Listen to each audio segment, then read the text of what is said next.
Warwickshire took control of their LV County Championship game with Middlesex on the second day in Edgbaston, thanks to a remarkable 7th wicket partnership of 175 between Tim Ambrose and Jitan Patel, who both hit hundreds. Warwickshire began the second morning on 123 for 4 in reply to Middlesex's first innings total of 167, and to the 10th ball of the morning, Atiq Javid went after a very wide ball from Stephen Finn and edged to Ollie Rayner.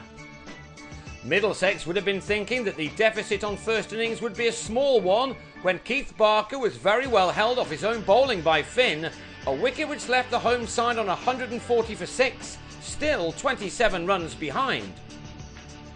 But they still had Ambrose at the crease. With England possibly looking for a new keeper at the start of their international summer, one of the few names not to have been mentioned as a possible is Ambrose, even though he has 11 tests to his name. Of course, his career has been an up and down affair since then, and this day proved to be a definite up as he took his side into the lead with some fine shots, including some dainty ones that his Warwickshire teammate Ian Bell would have been happy to produce. A single off Joe Denley took Ambrose to his first 50 of the campaign, by which time his side had brought up their 200 for a first batting bonus point. The wicketkeeper had needed 160 deliveries to get there, from which he'd struck 7 boundaries. He was also receiving some very valuable support from Patel. The Kiwi had moved into the 30s by this stage by mixing his usual aggressive style with some thought about his batting.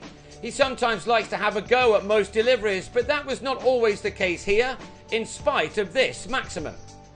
Patel has already produced 1 innings of note this summer, and he looked in good touch again. There was the odd controlled slog, but he also played plenty of textbook strokes, as he too moved in on his half-century, leaving Middlesex to wonder what on earth was going on out there. Patel required 72 balls for his own 50. He got there with his 4th 4 straight after lunch to go with that earlier 6, a terrific hit over the top of the bowler Finn. It was the 10th time that Patel had got this far for his county, when he joined in 2009. In that season he also struck his highest ever score. Middlesex were hoping that he'd done enough by this stage. He hadn't. The two batsmen began to match each other shot for shot as their partnership went into 3 figures. There didn't appear to be any major change in the conditions, both on the ground and overhead, as these two made a bit of a nonsense of all the troubles the other batsmen had faced on the first day and a bit. At 140 for 6, Warwickshire would probably have been pleased with a lead of around 40 or so, but this pair took it beyond 100 and showed no signs of giving their wickets away. Middlesex have already been involved in an amazing turnaround this season, and they were now on the receiving end of one as Patel moved slightly ahead of his partner as their own individual hundreds approached. In the meantime, they brought up the 300 in the 100th over for a 3rd batting bonus point, something you would have got very good odds on after half an hour of this morning's play. Even though Patel hasn't often been in the nervous 90s in his career, he wasted little time in them.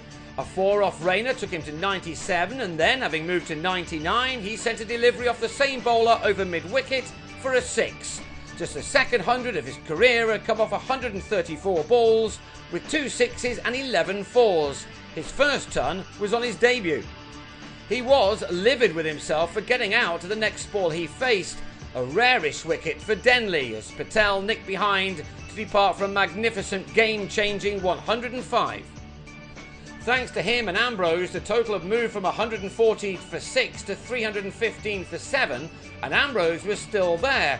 A fierce square cut off Finn flew to the boundary to take him to the 12th 100 of his career, and only his 3rd since September 2009.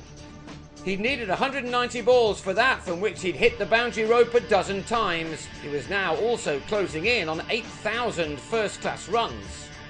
He was still continuing to build what had now become a rather substantial first innings lead as we moved into the day's final session, but he had to go on without Richard Jones, who was bang in front to James Harris after making 15.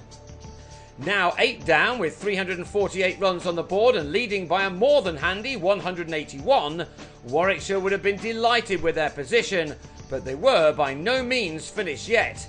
Ambrose was turning the clock back to 2007 when he had a remarkable season with the bat. while number 10, Chris Wright, came in to frustrate the Middlesex bowlers even further. Although he's made some decent contributions with a bat in his hands for both Essex and Warwickshire, Wright is not really known for his ability to play his shots, yet here he produced some crackers. Middlesex's heads were not surprisingly down, and Wright took full advantage, and he was able to add another three-figure partnership for the 9th wicket. This day, after all the unexpected joys of last Wednesday at Lord's, was turning out to be a rather disastrous one for the visitors. Ambrose was the main reason for that. He'd come in on the previous evening with a job just to get his side ahead. As we neared the close of day 2, he was still there and now celebrating a magnificent 150, which came off 245 balls and which had now struck 18 fours. Middlesex were becoming sick of the sight of him. They would have been no more pleased to see Wright get to the 50 mark for just the 6th time in his career. A swashbuckling boundary, his 6th, got him there off his 83rd delivery. The way he reacted was to suggest that he does this kind of thing every day. He and Ambrose put on 113 in 25 overs for the 9th wicket, with Wright making 52, one short of his best for the county, when he came down the wicket to David Malan to be stumped by a distance.